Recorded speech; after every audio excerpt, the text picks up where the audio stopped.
Hello, guys. Welcome to Newmarket. Well, near Newmarket. This is Tomo. It is a beautiful day, and welcome to Equine Productions on the YouTube channel. It's going to be a great few minutes, so do stay with us. I tell you what, I've got a guy we're going to talk to who is a senior instructor at the British Racing School. Now, the British Racing School is one of the success stories in British racing and possibly world racing, because the students come from all over the world, not just to learn how to ride, but to learn properly how to work in racing stables around the world. And when they've completed their 2 weeks, their 10 weeks, their 20 weeks, whatever, we're going to find out, they then get a job in British racing. But as you know, there's no British racing at the moment, so there ain't no jobs out there. So what are we going to do with them? Well, we've called them the Remainers, and we're going to meet the Remainers who are remaining at the British Racing School very soon. But first of all, let's talk to Richard Parham, who is the senior instructor. Now, senior not just in years, but in quality as well. So, Richard, hello and welcome. Listen, tell us, what's all this about? Tom, good morning. Yes, great to be with you. Well, this is all about the British Racing School and, as you said, the Remainers, who I think you can probably, or you will see shortly. Challenging times, obviously, with everything happening, Derek. There's no racing going on. And although you say there are no jobs, what we're trying to do at the British Racing School is to prepare these young people, taking them through an apprenticeship, and getting them a job in the industry, to go and fulfill the roles as stable staff and later, quite possibly, jockeys of the future. So how long does it take? You have different courses for different people, do you? Yes, certainly. The individuals we're going to be speaking to shortly, they have all graduated. They've been on either a 9-week or a 14-week residential course at the British Racing School. And they then graduate. We find them a job. I say we, that's not me personally, but there are some far more important people at the racing school that sort out the jobs for these people. And then they're supported in those jobs by the employers and also by the BRS staff in their apprenticeship, which takes about 2 years to sort of finalise. Well, of course, at the moment, the Remainers were due to go to their positions in the various yards. And of course, with the way the industry is at the moment, those jobs aren't actually available. They're waiting for them. So when everything sorts itself out, they're actually going to be going to their respective training yards, and they're going to be starting their careers in racing. But for the time being, when they graduated, which was just over 2 weeks ago, we had two options. We could either send them home or we could keep them at the British Racing School and continue with the training and try to help them to progress a little bit further, so that when they do go into their jobs, they're going to be that much better prepared. So that's what we've done. And as I say, we've called them the Remainers. Well, let's meet the Remainers. Come on, Remainers who are live from the British Racing School. Are you well? Yes. I thought you were. Now, come on, tell us your names, your age, and where are you from? Come on, from left to right. Ready, steady, go. I'm Vivi, I'm 17 from Austria. I'm Monica, I'm 19 and I'm from Austria as well. I'm Sydney, I'm 17 and I'm from Leeds. Hey, I'm Nico, I'm 22 and I'm from Scotland. I'm Sam, I'm 20 and I'm from Epsom. Goodness me, that's a real cross-section. Let's start with the first one, because you said you'd come from Austria. Why have you come to the British Racing School? Because I want to learn about race horses, and I thought it would be the best idea to come. And yeah. And so, sitting next to you, the other girl from Austria, tell us what it's like. What have you been doing? Well, we started off just trotting in the indoor and learning everything about the horses. And then we progressed and we went out in the outdoor and on the rounds, and now we're going up the straights every day. And we're just learning how to get along with the horses and riding. It sounds great.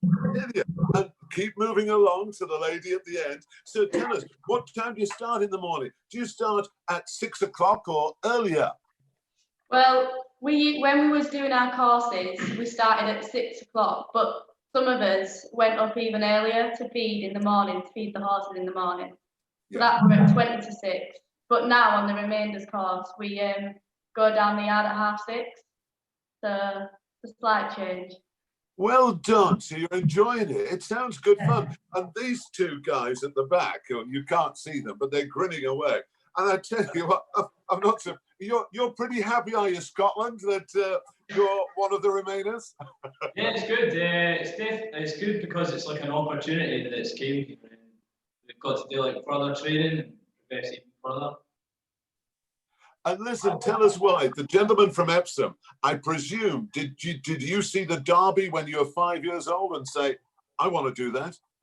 Yeah, I did actually. I used to ride when I was younger. Then through high school, I stopped, and then about a year ago, I thought I really want to be a jockey, so signed up and come here. Well, that sounds great. Now, as you know, you're not allowed to go out, are you, at all? You know, to the pub or any. Not that you would, because you. So what do you do in the evening? A lot of time we're just chilling out, watching TV or in the gym. So like tonight we have fitness. So Oh, yeah, good. keep working hard. You're doing all that. Are you riding the equisizer as well? Yeah, sometimes. Yeah. Is it hard work? Yeah. Now tell me, is Richard Perham the best instructor in the world?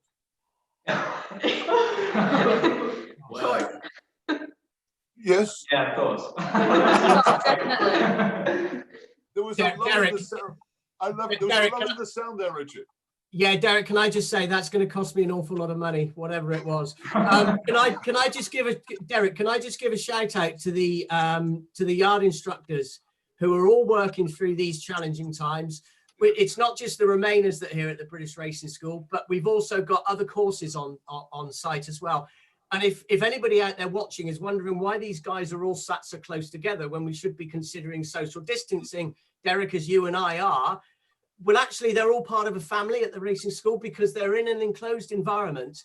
They're not going out at any stage during this sort of lockdown situation. So everybody that is at the racing school in respect of the students have been there for over 9 or 14 weeks. Yes. So in fairness, you know, when you see these 5 young people all sat close together, it's not really a problem in that situation because they're not going out anywhere. But could I just say to Julie Lingham, to Ros, to Aggie, to Susie, to Alison, to Zoe Hammond, to all of the people that are working behind the scenes, it's really, really important they're doing this because we've got upwards of 70 horses at the British Racing School. Quite a few of them are now turned out in the paddocks because of this situation, but we are keeping lots in. And actually those instructors are a really integral part of what we do at the racing school to make sure everything keeps running and for the welfare of the horses as well. That is good. Yes, you're right. 70 horses there. Let's just go back because you mentioned Zoe. I know who is very, very. She's Zoe. Are you there? Whereabouts are you, Zoe? Where are you? Hi, Zoe. What's it like looking after this lot? It's been quite exciting today, but we're fine. We're good. They're a good group. They want to learn. They're very keen, and they'll do well in the workplace because of their attitude. So I'm proud of this lot. Actually, they're good people. Well, that is lovely. And you know, when Richard and I were both young and we used to be stable staff and worked our way up, we used to have clean shoes every day. So do they have clean shoes? Do they clean the shoes every day?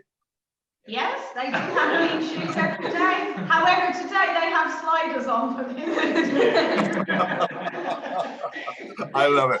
Right, let's test your racing knowledge, guys. Who's the jockey behind you?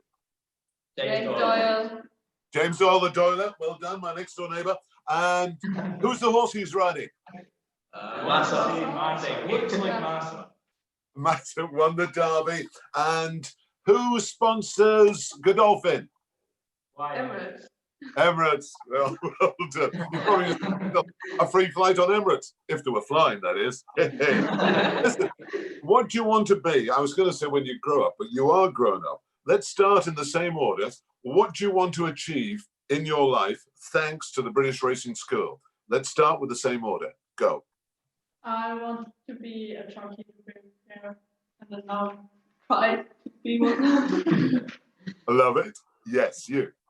I would just love to keep working with horses and maybe become a traveling head person. Lovely. And I would like to be a jockey in progressing years, definitely. Scotland? Further down the line, I'd quite like to get into training. Love it. And Epsom? I'd like to be a jockey. I want to race. Hopefully. Oh. And Zoe, what do you want to be when you grow up? I want Richard's job. Yeah, true. Well, listen, let's go back to Richard. Richard, these are the kids of the future, without a doubt. What kids have you produced that have made it to be champions? Oh gosh, Derek, I've bored so many people about all of these, but we've had the last 6 champion apprentices that have come through as students of the British Racing School. So the likes of Josie Doyle, the likes of Tom Marquand, the likes of Jason Watson,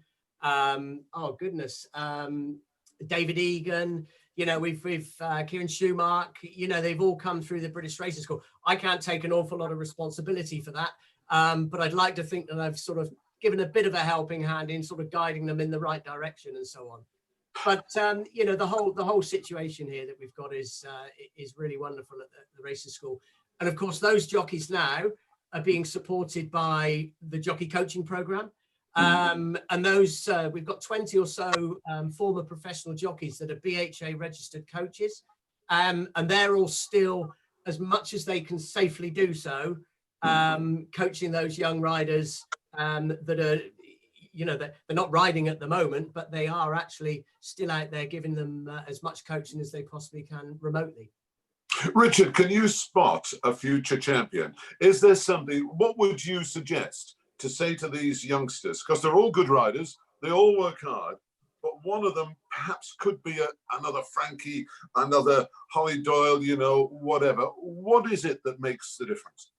I think, they have to be an individual person. They have to be themselves. They have to be as keen as you can possibly be. They have to want to listen and want to learn. They have to be on time every day, Sam. Always on time. Yeah. Never ever late. And you've got to work hard and stick your hand up to do the extra jobs. I was always told, you know, you have to study being a jockey. You can't, it doesn't just happen. Of course, Derek, you know, you've got to have talent. That starts off with talent. But if you can train yourself as well, that usually beats everything. The trained talent will usually just beat talent on its own. So you've got to work hard. And you will have seen as well that the jockeys nowadays are so much fitter. They're not better. I don't think they're better jockeys as horsemen and horsewomen, but I think they're more professional and a lot stronger and a lot fitter because the job is more demanding now. If you think about the amount of races that are happening on a daily basis, the guy sat behind them, James Doyle, it wouldn't be unheard of him to be having 8, 9 rides, 11 rides on a day. Now that's tough, just doing it on one day. Now, if you've got to do that back to back 7 days a week and then head off to Dubai for the winter as well and do much the same, you know, it takes its toll. So they've got to be fit as well as that. You know, it's interesting. I can tell you what James Doyle is doing at the moment. He's in his gym in the garage. He's built himself a gym and he's in the garage, and he's got one of those bikes, you know, which you have a teacher miles away. And he came, what did he come? 600th out of 8,000 the other day. So he does half hour there. And you know, Ryan Moore, he's in the boxing gym every morning. He got off the train from Australia a few months ago, the plane from Australia, and went straight in the gym here at Newmarket. It's incredible, the dedication. Absolutely right. Well, I think I've enjoyed it today. So what would you say to these young kids? Are they going to be a champion jockey? Let's hear it. Is this from me? Yeah. Oh, so every one of them. Hey, listen, Derek, to be honest with you, I've trained them for 9 days. Zoe's training them for 7 days, but they're actually Roz's group. Roz has taken a couple of weeks of vacation during these times, and I think she's going to be back to do a bit more training with them next week, I believe. So, you know, everybody's been putting their hand in and giving a bit of a helping hand here. But there's nothing to say that any of these young individuals here can't go on and succeed, whether they want to be traveling head people, whether they want to be jockeys. They've shown some real resolve in the training that I've done with them, and I've thoroughly enjoyed it. They'll work hard, and I'm sure they'll do well. Well said, Richard Perham, top man who once rode for Her Majesty the Queen. Richard, thank you and keep up the good work. And guys, I've got to say, Remainers, good luck. Let's give us a wave. Are you all going to win? Let's have a wave. Hey! Bye, guys. Have a great time. And one day you could be just like that guy behind you in the Godolphin room, James Doyle. Perhaps we're riding a Derby winner like Massal. It's been a pleasure talking to you today. Good luck, guys. See you in the winners' enclosure. Thank you. Thank you. Thank you. Thank you. Thank you.